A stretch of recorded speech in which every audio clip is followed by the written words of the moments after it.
कारण ती YouTube star आहे, इंस्टाग्राम स्टार आहे, फेसबुक स्टार आहे. सुंदर असे रांगोळी रेखाटते, चित्र रेखाटते आणि सुंदर असं शब्दावर तिचं प्रभुत्व आहे, तिच्यामध्ये वक्तृत्व कला आहे. या सर्व गुणांचा साठा तिच्यामध्ये प्राप्त झालेला आहे. याचकरिता आपल्याला तिचे विचार ऐकण्यासाठी ईश्वरी विलासराव गांजरे यांचं वक्तव्य किंवा त्यांचं भाषण ऐकण्यापूर्वी तिचं पुन्हा सर्वांच्या टाळ्यांच्या गजरामध्ये एकदा पूर्ण स्वागत करायचं आहे. तरुण कुमारी ईश्वरी विलासराव गांजरे, वर्ग फक्त 7वा, पण तरी मात्र कर्तव्य खूप मोठा. ईश्वरी आता 7व्या वर्गामध्ये गेली यावर्षी. इथून खेड्यातून आलेली आहे, घाटलाडकीची आहे. तिची एक मोठी बहीण आहे, तिचे सुद्धा भाषणं ऐकण्यासारखे असते. आता इथे एक गोष्ट ऐकली तुम्हाला चित्र मिळतं. आज आम्ही रांगोळी आणली होती, पण वेळ नाही भेटला तरी रांगोळी काढली असती, रांगोळी काढून दाखवली असती. कित्येक ठिकाणी अमरावती जिल्ह्यामध्ये तिला हे बोलावतात, वेगवेगळे भाषणं, व्याख्यानं. आणि घाटलाडकीला ताई शिकत होत्या दोघी बहिणी, तिचे वडील ते गांजरे हे. तर तिथे भैयासाहेब तळवलकरांची शाळा आहे. राजाभाऊने तिथे असाच कार्यक्रम ठेवला, तेव्हा मणिबाई गुजरातीच्या मुख्याध्यापिका त्यांना तिथे पाहुणे म्हणून बोलवलं आणि या मुलीचं ते भाषण ऐकलं. तिची रांगोळी पाहिली आणि ती सगळी कला पाहिल्यावर त्या मुख्याध्यापिकेबाईने म्हटलं की आम्ही पुरी आमच्या इथं घेऊया, अमरावतीला शिकू. तिचे वडील म्हणजे आमची परिस्थिती नाही, आम्ही अमरावतीला येत नाही. तर त्यांच्या त्या मुख्याध्यापिक ताईंनी आग्रह धरून या दोन्ही पुरी नेल्या. आता दुसरं वर्ष आहे त्या अमरावतीत आलेल्या आहे, शिकून राहिली. तिने अनेक ठिकाणी, माझाही तिचा परिचय नव्हता. मी एका ठिकाणी रांगोळी पाहिली, 82 वर्षाचा वाढदिवस होता, अनेक लोक होते. तिची रांगोळी पाहून आता कमिशनर आहेत ते आपल्या मुंबई महानगरचे, ते सुद्धा त्या कार्यक्रमात होते. ती पाहत बसले, तिने तिचं मोठं स्वागत केलं, तिला काही दान दिलं. अशा प्रकारे मी तिला ठरवलं की आमच्याही 2-3 शाळेत तुला नेत जाऊ, ये. आता तिच्या रांगोळ्या.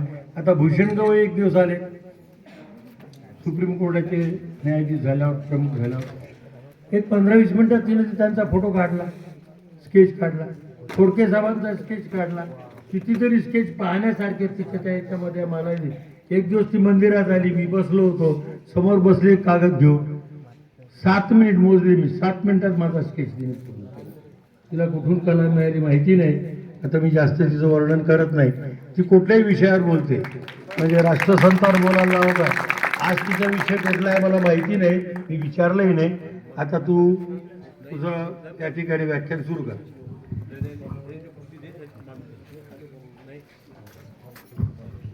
कुमारी ईश्वरी मी आदरणीय रणजितराव पावले साहेब, सहसचिव अपराधा प्रकल्पग्रस्त सोसायटी अमरावती यांना आदरभावी विनंती करतो की कुमारी ईश्वरी हिला शाल, श्रीफळ आणि पुष्पगुच्छांचा सत्कार करावा.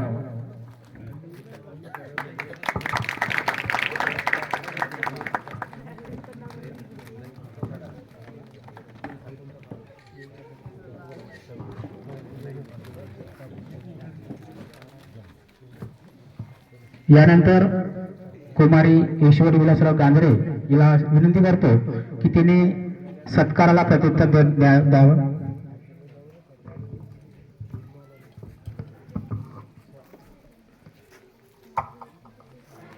शांततेचे उपासक तथागत गौतम बुद्ध, ज्यांनी या महाराष्ट्रात सदाचाराचं सिंचन पेरलं, ते राष्ट्रगुरु जगद्गुरु संत तुकाराम महाराज, जिच्या कुशीत या महाराष्ट्राचं नेतृत्व घडलं आणि वाढलं. ते जगातलं सर्वात वंदनीय मातृत्व राजमाता राष्ट्रमाता मासाहेब जिजाऊ. शर्ते कित्येक झाली, रयतेच्या दुःखाला पार नाही. ए रे शोभा पुन्हा जन्माला, आता म्यानात तलवार उरली नाही, आता म्यानात तलवार उरली नाही. स्वराज्य संस्थापक राजाधिराज छत्रपती शिवाजी महाराज, आदर्श पुत्र छत्रपती संभाजीराजे, आरक्षणाची कैवारी छत्रपती शाहू महाराज, घराघरात ज्ञानाची ज्योत पेटवणाऱ्या माता सावित्रीबाई फुले, खरे महात्मा महात्मा ज्योतिराव फुले, युवकांचे प्रेरणास्थान स्वामी विवेकानंद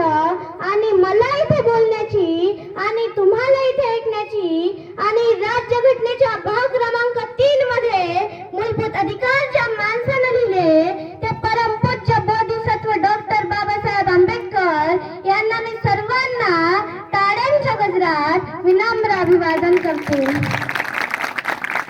कामयाबी में दुनिया तुम्हारे साथ होती है, पर जब तुम नाकामयाब होते हो तो पूरी दुनिया तुम्हारे खिलाफ होती है। म्हणून इथे बसलेल्या तमाम आई वडिलांना सांगते, विनंती करते, काय करायचं आहे, काय झक मारायची आहे, रात्रीचा दिवस करू, दिवसाची रात्र करू, पण साला अपने भी दिन बदलने चाहिए। म्हणून कोई झुकेगा नहीं साला म्हणून पुष्पा पाहिल्यापेक्षा या महाराष्ट्रात रणराईत तरुण तरुणींना जाग करण्यासाठी या महाराष्ट्रातल्या प्रत्येक युवकानं पहिले छावा पहा, त्यात संभाजी महाराज पहा आणि मग स्वतःला म्हणा झुकेगा नहीं साला। आणि हे आपल्याला करायचं आहे का करायचं आहे? आपल्या दारिद्र्यामुळे कोणी आपल्याला लग्न समारंभात कोणी बोलवत नाही, आपल्या बापाला गाडीवर बसून कोणी नेणार नाही, म्हणून आपणही आपल्या आईसाठी स्वप्न पाहिलं पाहिजे, आपणही आपल्या वडिलांसाठी स्वप्न पाहिलं पाहिजे। बायकोसाठी ताजमहल बांधणारे लय पाहिले या जगात, पण आईसाठी आणि लोकांच्या राज्यासाठी स्वप्न पाहणारे एकच माणूस या अखंड महाराष्ट्रात होऊन गेला, त्यांचं नाव म्हणजे छत्रपती शिवाजी महाराज। आपल्याला स्वप्न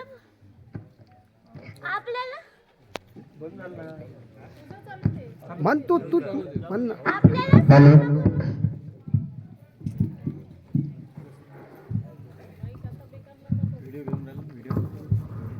आपल्याला स्वप्न पूर्ण करायचं आहे, कुणाचं, आईचं, लोकांचं।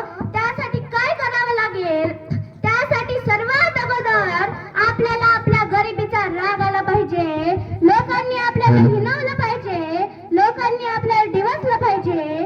आज प्रत्येक समाजात गंभीर परिस्थिती निर्माण झाली आहे, आई वडील मुलांसाठी गंभीर झाले आहे, लग्नाच्या मुलांना मुली मिळत नाही आहे, का मिळत नाही आहे यावर चिंतन मंथन कुणी करत नाही। मुली काय लग्न करत नाही? मुलींनी लग्न करणं काय बंद केले? सर्वच मुली लग्न करून राहिल्या, पण कुठंतरी आमचा तरुण कमी पडत आहे। मुली चांगलं शिक्षण घेत आहे आणि आमचा तरुण मोबाईलच्या स्क्रीनवर झूम करू करू पोरी पाहत आहे, गेम खेळत आहे बापाच्या भरोशावर, भिकारचोट मित्रमंडळांसह बारवर, चहाच्या टपरीवर, एका हातात चहाचा कप आणि दुसऱ्या हातात सिगरेटचा धुवा छाती तोडत आहे। मग कोण मुलगी तयार होईल या संतर गुल्ल्यासोबत लग्न करण्यासाठी? कोण बाप आपल्या मुलीचा हात या संतर गुल्ल्याच्या हातात देईल? आज मुलींच्या शिक्षणाचा स्तर कुठे आहे? येणाऱ्या पुढील वर्षाच्या कार्यकाळात आपल्याला प्रत्येक ऑफिसच्या टेबलावर 90% मुलीच दिसणार आहे आणि ही आजची भविष्यवाणी आहे। असं कुठं झालंय चांगलं काम करणाऱ्या पोराचं लग्न जोडत नाही? असं कुठं झालंय जगाच्या हिशोबानं चांगल्या कमावत्या खात्याभित्या घरच्या पोराला मुलगी मिळत नाही?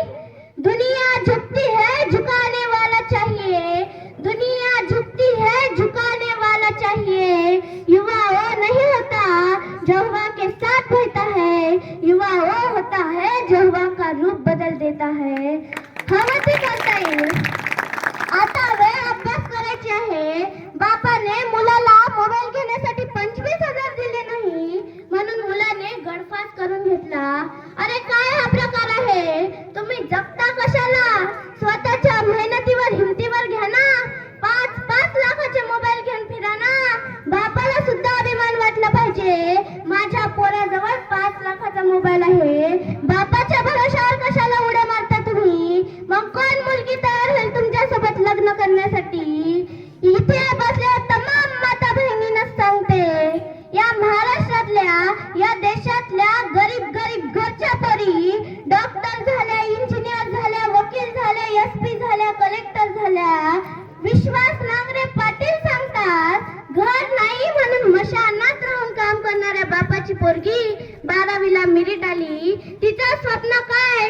तर विश्वास नांगरे पाटलांसारखं IPS व्हायचं। म्हणून इथे बसलेल्या तमाम तरुणींना कळकळीची विनंती आहे, तुझ्याकडे स्नॅपचॅट आहे, तू त्याच्यावर फोटो पण काढते, सोबत एखाद्या दलिंदरीला पण घेते, with my bestie, with my bro मानलेला, सख्या भावासोबत आम्हाला बोलायला वेळ नाही, त्यात विथ माय ब्रो, विथ माय सिसो कुठून आणली अर्धवट इंग्रजी?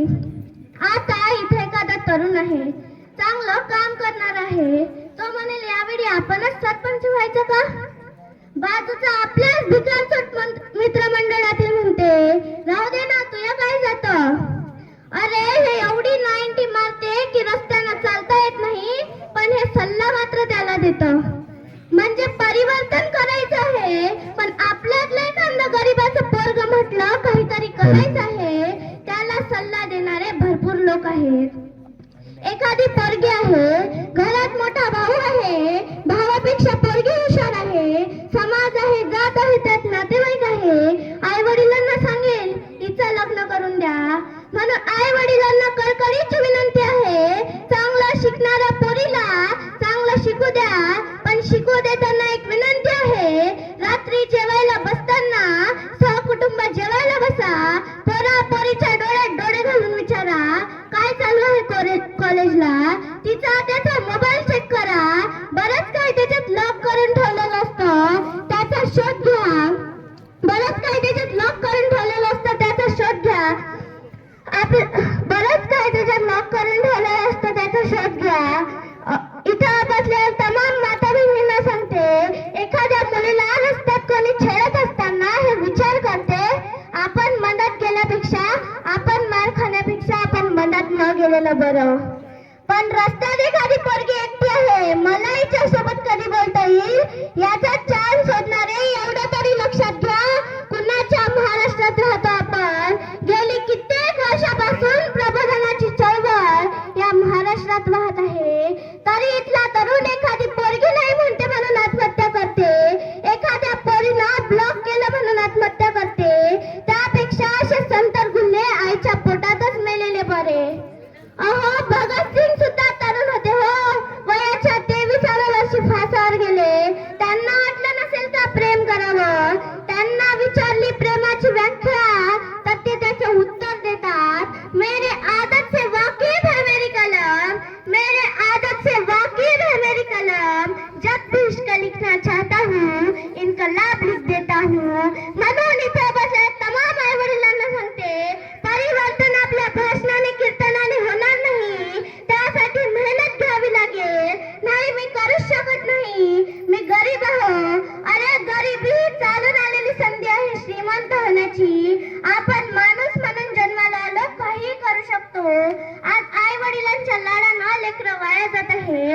आज आईच म्हणते पोराला, बाळा तू एसटीत पुढे बसू नको, तुला काही लागलं नाही पाहिजे, तू मागून बसू नको, तू ड्रायव्हर कडून बसू नको, तुला काही झालंच नाही पाहिजे, तू मंदात बस, असे डोक्यावर चढून ठेवले आणि म्हणते शिवाजी जन्माला येत नाही. अहो माता माय, शिवाजी जन्माला येण्यासाठी आधी तुला जिजाऊ सारखं व्हावं लागेल ना. अहो सांगा आपल्या पोरांना, साम्राज्य तयार केल्याशिवाय जग सलाम ठोकत नाही. त्यांना महात्मा फुले, डॉक्टर बाबासाहेब आंबेडकर, शिवराय सांगा, त्यांना प्रभू श्री राम सांगा, राम कसा राजा बनला. वडिलांच्या एका शब्दावर राजपाट सोडून 14 वर्ष वनवासात गेला, कंदमुळे खाल्ली, जंगलात काटे गोटे बिना चप्पल फिरला, तेव्हा राम घडला. अहो आमच्या छत्रपती राजांकडे पुण्यापासून तर चाकणपर्यंतची जहागीरदारी होती, हवा तसा एन्जॉय करता आला असता. पण आपल्या बापाला आलमगीर बादशाह समोर सलाम करताना पाहिलं आणि वयाच्या 13व्या वर्षी रायेश्वराच्या मंदिरात स्वतःच्या करंगडीला कापून रक्ताचा अभिषेक केला. लहान लहान लेकरं गोळा करून स्वराज्य स्थापनेची शपथ घेतली आणि रयतेचे राज्य निर्माण केले. हे सहज झालं का? आज आमच्या घरात पंजाचा फोटो नाही. आहे का कोणाच्या घरी पंजाचा फोटो? आहे का? आजच आहे, पण त्यानंही धुरे बोलले, रस्त्यावर अतिक्रमण केले. बाप आहे तो, हे त्याचंच आहे. म्हणजे आज आमच्या घरी पंजाचा फोटो नाही, येणाऱ्या 4थ्या पिढीत आपलाही नामनिशाण राहणार नाही. पण चौकात चौकात महापुरुषांचे लखलखते पुतळे आपल्याला उभे दिसतात. त्यांचं नाव आहे महात्मा फुले, डॉक्टर बाबासाहेब आंबेडकर, शिवराय. का आहे हे? अहो लोकांसाठी काहीतरी करावं लागेल, नाहीतर मैच गाडीन मैच मारीन, मायाच बायकोची गोल गोल साडी. जे लोक लोकांसाठी जगतात तेच लोक लोकांच्या स्मरणात राहतात. आपण 25 वर्षाचे झालो तरी आपल्या स्वप्नांसाठी जर आपल्या बापाला मेहनत घ्यावी लागत असेल तर तू आहे तुझ्या मर्दांगीवर एवढा मोठ्या भुप्या, जिथं लात मारली तिथं पाणी काढायची हिम्मत 25 वर्षाच्या तरुणाईत असलीच पाहिजे दादा. चपला विक, टपरी लाव, पेट्रोल पंपावर कामाला जाय, जे होईल ते कर, पण आपल्या आई वडिलांना सुखात जगू दे. आणि हे तरुण म्हणून आपलं काम आहे. आणि खास करून मुलींना सांगते, तुम्ही फक्त शिक्षणाच्या मागे लागा, कारण तुम्हाला शिक्षणाची संधी फार कमी आहे. कारण 25 वर्षाच्या आत बापाला पोरीच्या लग्नाचा विचार पडतो. म्हणून तुम्ही चांगल्या वेळेचं भान राखून चांगलं शिक्षण घ्या, नाहीतर मग आपला बाप आपल्याला आणणार शिलाई मशीन देतो. मग लागलं तुझ्या मग ते खटाळ खुटाळ पायडल मारत राहे. नवरा शेतात कामावर, घरावर पाठी, येथे पिको फॉल करून मिळेल, येथे शेवड्या करून मिळेल, इथे मिरची पावडर करून मिळेल. आणि मग लयच झालं तर ब्युटी पार्लर आहे सर्वांकडे. म्हणून हेच दिवसात 4दा वेगवेगळी दिसते. विद्येचा माहेर घर असलेल्या पुण्यात एक घटना घडली. MPSC परीक्षेत 5व्या रँकवर आलेली पोरगी फॉरेस्ट ऑफिसर होते, पण आंधळ्या प्रेमात तिला हे कळत नाही आपण कोण्या भिकारचो संतर गुल्ल्याच्या मागे का राहायचं, त्याची लायकी काय आहे. ती त्याच्यासोबत गड किल्ल्यावर फिरायला जाते आणि तो नालायक तिची हत्या करतो. म्हणून सांगते, आपल्यावर आपल्या आई वडिलांशिवाय दुसरं कोणी निस्वार्थी प्रेम करू शकत नाही. म्हणून त्या बापाचा सन्मान आपल्याला जगवायचा आहे. म्हणून त्या बाबाचा सन्मान आपल्याला जगवायचा आहे. इथं बसलेल्या मुलींना सांगते, जेव्हा तुम्हाला नवरा पोरगा पाहायला येतो तेव्हा तुझ्या दिसण्यामुळं, तुझ्या गुणांमुळं, तुझ्या कर्तृत्वामुळं जेव्हा तो तुम्हाला नाकारतो ना आणि बापाला कळवतो पोरगी नापसंत आहे, तेव्हा काय दुःख होतं हे तुमच्या बापाला विचारा. बाप तेव्हा दिवस रात्र जळत असतो, बाप दुःखात असतो. तुला काही वाटलं नाही, एक पोरगा आला पाहून गेला, त्यानं निरोप दिला नाही दिला, तुला काही वाटलं नाही, त्यानं निरोप तुझ्या बापाकडे दिला, तुझ्या दिसण्यामुळं, तुझ्या गुणांमुळं, तुझ्या कर्तृत्वामुळं. तेव्हा आपलं काम आहे चांगलं शिका आणि लाखो पोरांची रांग लावा आपल्या बापासमोर, पोरगी मला द्या, पोरगी मला द्या म्हणून. तेही सरकारी नोकरीवाल्यांची. अहो, आपला बाप आपल्या लहानपणापासून आपल्या लग्नासाठी 1-1 रुपया गोळा करत असतो. पोटानं खाणार नाही, बनियान पण घेणार नाही, पण आपल्या पोरीचं लग्न थाटामाटात व्हावं म्हणून जेवढा पैसा जमा करतो तो तू या लग्नात एका दिवसात उडवतो. पण आजकालच्या पोरापोरीच्या वेगळ्याच कविता सुरू आहे. किती घेतले वचन आपण आणि किती घेतले अना भाका ग, किती घेतले वचन आपण आणि किती घेतले अना भाका ग, तुझ्याशिवाय प्रिय माझी कुठेही नाही शाखा ग. इकडून पोरगी म्हणते, नको फेकू नको मारूस अशा खोट्या बाता रे, तुझ्यासारखे किती झुलवले असेच येता जाता रे. अरे वेड्या, प्रेम प्रेम प्रेम म्हणतोस तू, अरे वेड्या, प्रेम प्रेम प्रेम म्हणतोस तू. खऱ्या प्रेमाचा अर्थ मात्र विसरून जातोस तू, खऱ्या प्रेमाचा अर्थ मात्र विसरून जातोस तू. तिला पडून नेऊन तू तुझं स्वप्न पूर्ण केलं, तिला पडून नेऊन तू तुझं स्वप्न पूर्ण केलं, पण तिच्या बापाचं स्वप्न मात्र कायमचंच दुरीला पडलं, पण तिच्या बापाचं स्वप्न मात्र कायमचंच दुरीला पडलं. तू तुझी मर्दांगी तिच्या बापासमोर कदाचित दाखवली असेल, तू तुझी मर्दांगी तिच्या बापासमोर कदाचित दाखवली असेल, पण सन्मानाने फिरणाऱ्या तिच्या भावाला मान मात्र खाली घालायला लावली. अरे वेड्या, प्रेमात नक्की तू काय गमावलं. तुला वाटत असेल मी प्रेमात सर्वस्व मिळवलं, सगळ्या घरच्यांना दुखून मात्र अरे वेड्या, प्रेमात नक्की तू काय कमावलं. आजपासून आपल्या बापाची कॉलर कधी खाली जाणार नाही. आजपासून काळजी घ्या. प्रेमच करायचं असेल तर आपल्या राष्ट्रावर करा, आपल्या देशावर करा, आपल्या आईवर करा, आपल्या वडिलांवर करा. मला सांगा, जंगलाचा राजा कोण? जंगलामध्ये धावतो कोण छान? जंगलामध्ये ताकद कुणाच्या अंगात आहे? जंगलामध्ये नाचतो कोण छान आणि गातो कोण छान?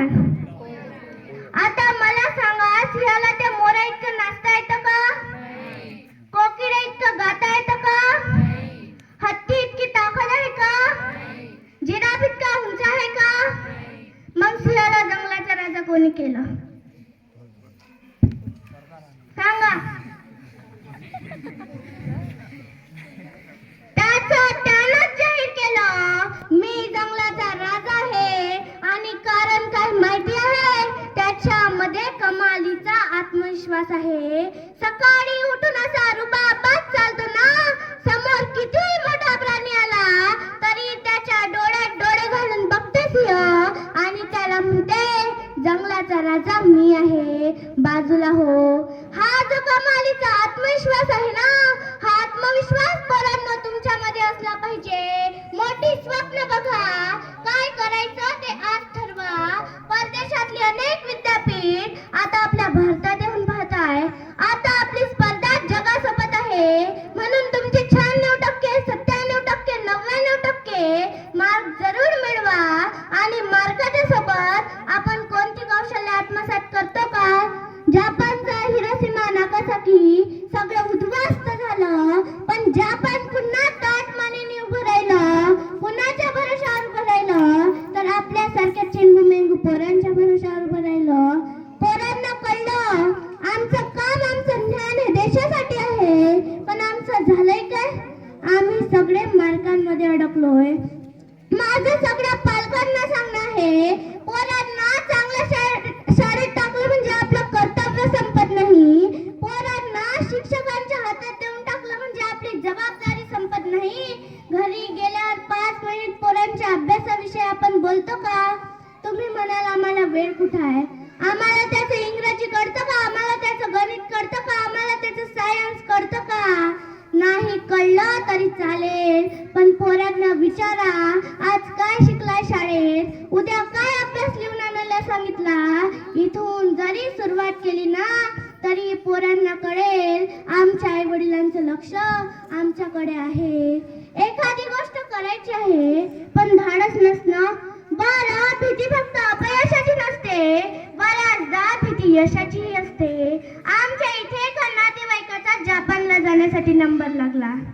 त्यांना भीती विमानात बसायची, विमान पडले तर मी मरून जाईल. आता एवढ्या शिकल्या सवरल्या माणसाला विमानात बसायची भीती वाटावीच कशी? ही भीती सगळ्यात धोकादायक आहे. आणि ही भीती बाहेरून कोणी निर्माण करत नसते, ती आपल्या मनातून निर्माण होते.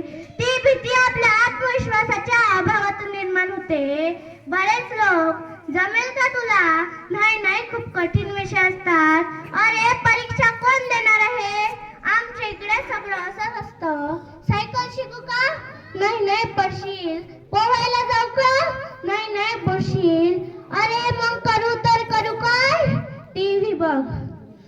कसं हो, आमच्या लहानपणी आपण लहान असताना आपले आई वडील आपल्याला म्हणायचे इकडे नको जाऊ भाऊ आहे, तिकडे नको जाऊ भाऊ आहे, अंधारात नको जाऊ भाऊ आहे. लहानपणाच्या कोड्या मेंदूत तो भाऊ असा बसतो ना, लग्न झाल्यावर पण बरेच लोक अंधाऱ्या खोलीत जातच नाही. हा दोष त्या माणसाचा नाही, त्याच्यावर लहानपणी जे संस्कार झाले ना, अंधारात भाऊ असतो तो जातच नाही. किती मोठी अडचण निर्माण झाली. सतत आमच्या अर्धजागृत मनावर कुणीतरी भीती घालत असतं. UPSC, अरे बापरे बोलूच नका. MPSC, ते तर सांगूच नका, ती तर फारच कठीण आहे. छोट्या स्पर्धा परीक्षा त्याही कठीणच आहे. डॉक्टर की वकील की तीही कठीणच आहे. अरे बाबा मग सोपं काय आहे? यशाची पायरी जर तुम्हाला गाठायची असेल तर ध्येय आणि कष्ट ठरवावंच लागेल. माझे आई वडील कधीच मला म्हणत नाही बेटा अभ्यास कर. माझे आई वडील मला म्हणतात बेटा तुला जो विषय खूप आवडतो ना त्यात एवढं समोर जा, एवढं समोर की तुझ्या बरोबर कोणी राहूच नाही. आणि माझा मोठेपणा म्हणून सांगत नाही. मी कोणतंही चित्र द्या 5 मिनिटात काढू शकते. आणि भाषण पाठांतर तर सोडाच, वर्ग 12वीचं पुस्तक 5 ते 6 दिवसात पूर्ण पाठ करू शकते. आणि हे मीच नाही तर तुम्ही पण करू शकता, पण त्यासाठी लागतो कमालीचा आत्मविश्वास. तुम्ही नापास झाला, मार्क कमी पडले, कदाचित तुम्ही मागच्या तलाठी पोलीस मध्ये नसाल. ना लागू द्या, कारण एक जीत से कोई सिकंदर और एक हार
लग्न करायचं ठरवलं. पण राजाला जावई पाहिजे होता शूर पराक्रमी. त्यासाठी काय करावं, तर राजाने एक परीक्षा ठरवली आणि सांगितलं, जो कुणी या हौदावरून या काठावरून त्या काठावर पळून जाईल त्याच्याशी माझ्या मुलीचं लग्न लावून अर्धराज्य बक्षीस देण्यात येईल. मग काय गर्दीच झाली ना तरुणांची. हौसे गौसे नवसे सर्वच जमा झाली. ज्यांना पॅन्ट घालायची पण अक्कल नव्हती ते पण लाईनला लागले. आहेत काय काकू, या शेल्यावरून त्या शेल्यावर तर जायचं आहे, त्यासाठी एवढी सुंदर मुलगी अनर्थ राज्य कशाला म्हणते. एकानं तर कपडेच काढले आणि उडी मारता का तर तेवढ्याच राजाने घोषणा केली, मी काय तुम्हाला एडावडाने वाटलो का रे. माझ्या कर्जाचा तुकडा माझं अर्धराज्य सहजच बक्षीस ठेवेल. या हौदात साप आहे, मगर आहे, इंचू आहे, खेकडा आहे. कपडे काढणारे ना तर कपडेच घालून घेतले आणि मनात म्हणाला, जान है तो जहान है, जीवन एकदाच मिळते, मेल्यावर काय कामाची बाप्पा ती सुंदरी अर्धराज्य. त्यानं कपडे गिपडे घातले. अर्धा तास झाला, पाऊण तास झाला, कुणी उडी मारायचं धाडसच नव्हतं दाखवत आणि कुणीतरी पटकन उडी मारली. राजा कोमात गेला. राजाला वाटलं आपल्यापेक्षा कुणीतरी बिलंदर निघालं. ज्यानं हौदात उडी मारली ते पोहत पोहत अर्ध्यात पोहोचलं. त्याला विचार आला, या हौदात साप आहे, मगर आहे, इंचू आहे, खेकडा आहे. त्यानं मनाचा निर्धार केला. सर्व ताकद एकवटून लावून आणखीन ताकदीनं पोहू लागला आणि पोहता पोहता तो पलीकडल्या काठावर जाऊन पोहोचला. राजा म्हणाला, आज मी धन्य झालो. या राज्याला पुढे चालवणारा शूरवीर पराक्रमी राजा मिळाला. अरे ज्याला मरण्याची फिक्र नाही. माझ्या मुलीची आणि राज्याची काळजी अतिशय चांगल्या पद्धतीने स्वीकारेल जावई बापू. घ्या ही वर्णमाला आणि माझ्या मुलीच्या गळ्यात टाका. त्याने वर्णमाला तर घेतलीच नाही, राजाच्या हातातला माईक घेतला आणि राजाला म्हणाला, ते तुझी सुंदर राजकुमारी आणि अर्धराज्य चुलीत घाल. पहिले मला हौदात धक्का मारून लोटलं कुणी त्याचं नाव सांग. म्हणून मला म्हणावंच वाटतं, पुस्तकानं मस्तक सुधारतं, पुस्तकानं मस्तक सुधारतं आणि जे मस्तक सुधारलेलं असतं ते कुणापुढे नतमस्तक होत नसतं, ते कुणापुढे नतमस्तक होत नसतं. म्हणून पुस्तक वाचायचं असतं. आजकाल आपली परिस्थिती काय झाली, घरापुढची तुळशी गेली, घरातली माणसं आरशी झाली. घरापुढचा सडा गेला, घरामध्ये राडा झाला. घरापुढची रांगोळी गेली, घरातली माणसं रांगोळी झाली. आईची मम्मी झाली, मम्मी रमी खेळू लागली. बाबाचा डॅडी झाला, डॅडी ब्रँडी पिऊ लागला. आईची मॉम, बाबाचा पॉप, पॉपच्या जमान्यात आपल्या लेकराचा लॉलीपॉप कधी झाला हे आम्हालाच कळलं नाही. शेवटी जाता जाता आज महापरिनिर्वाण दिन, त्याबद्दल मी डॉक्टर बाबासाहेब आंबेडकर यांना अविनम्र अभिवादन करते आणि माझ्या वाणीला पूर्णविराम देते.